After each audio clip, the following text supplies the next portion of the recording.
The purple flick is the most underrated mechanic in Rocket League Sideswipe. Hold on, the purple flick? Surely it's a manual flip. Yeah, but I've already done a video about that, so can I just do a video about the purple flick? Alright, take it away, other Mogz. What do you mean other Mogz? I'm the main Mogz. Anyway, as I was saying, the purple flick is the most underrated mechanic in Rocket League Sideswipe. It has so many uses that come up constantly in game that can give you the edge over your opponent. And even though there are other mechanics that have similar uses, I think the purple flick offers something really special that pretty much nothing else does. So in this video, I'm going to explain to you how to do it, when it's useful, and why I think it's so good. This is the purple flick, the most underrated mechanic in Rocket League Sideswipe.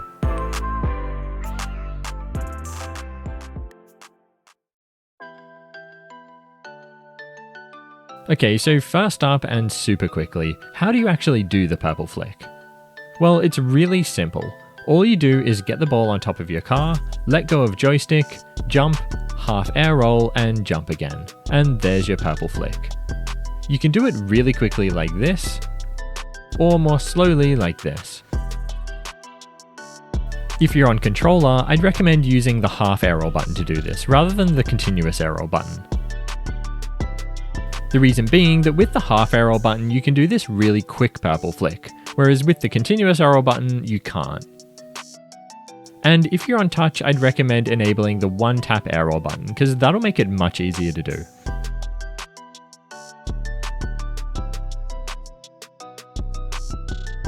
Okay, so 3 situations that I think this mechanic is incredibly useful in game. The first one is those really annoying situations when you're underneath the goal and you need to get the ball up and into the goal. There are a bunch of different ways to score from this position, including just double jumping, air dribbling, horse kicking, or if you want to be creative. However, the purple flick is also a really good option. It's safe because it keeps you close to the ground in case you miss. It's accurate if you learn how to do it right, more on that later, and it just looks cool. Also, it's something you can do from both the ground and from the air. The second situation it's useful in is to start solo plays. The purple flick is definitely my #1 way to set up solo plays. It's like a self-pass, popping the ball up into the air and allowing you to follow with whatever play you want. And it also allows you to avoid those annoying situations where you do an air dribble setup and end up wasting all your boost just trying to control the ball.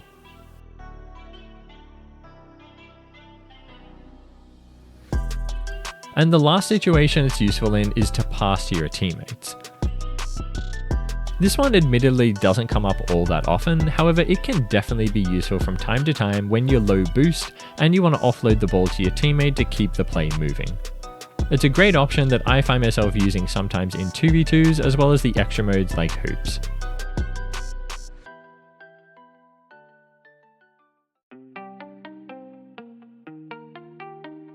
The first reason I think this mechanic is so good is something that is really difficult with other mechanics but super easy with the purple flick: power control. The purple flick is one of the easiest hits in the game to control how much power you get on your hit.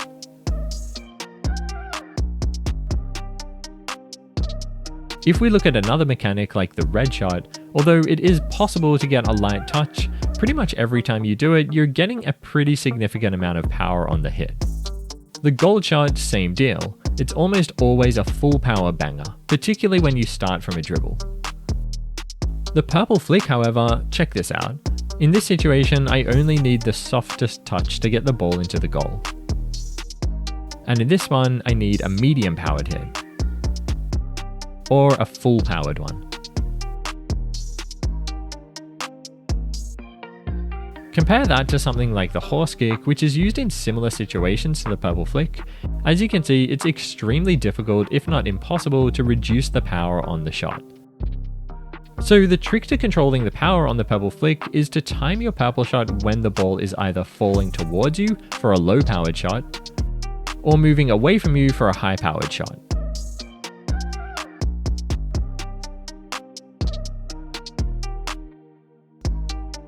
The next reason it's so good is something that many people may not even realize is possible with the purple flick: direction control. Most of the time when players use the purple flick, they just aim straight ahead and then do their flick. However, if you're in a situation like this underneath the goal, it's actually really hard to score using that method.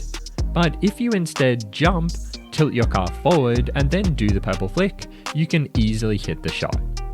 Compare that to the horse kick, and I don't know about you, but I find this much harder to aim, basically relying on how much the ball rolls off the back of my car to determine the direction of the shot. The purple flick though, this is so easy.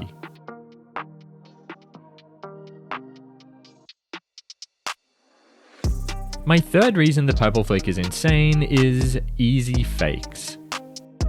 This is one of the easiest mechanics in the game to fake. You can fake it by just dribbling the ball, at which point players often expect you to pop it up and will challenge like this.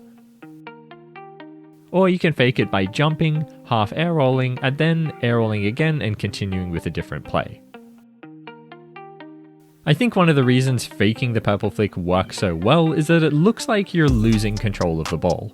And so your opponent thinks, this guy is terrible, and then they'll come and try to take the ball off you.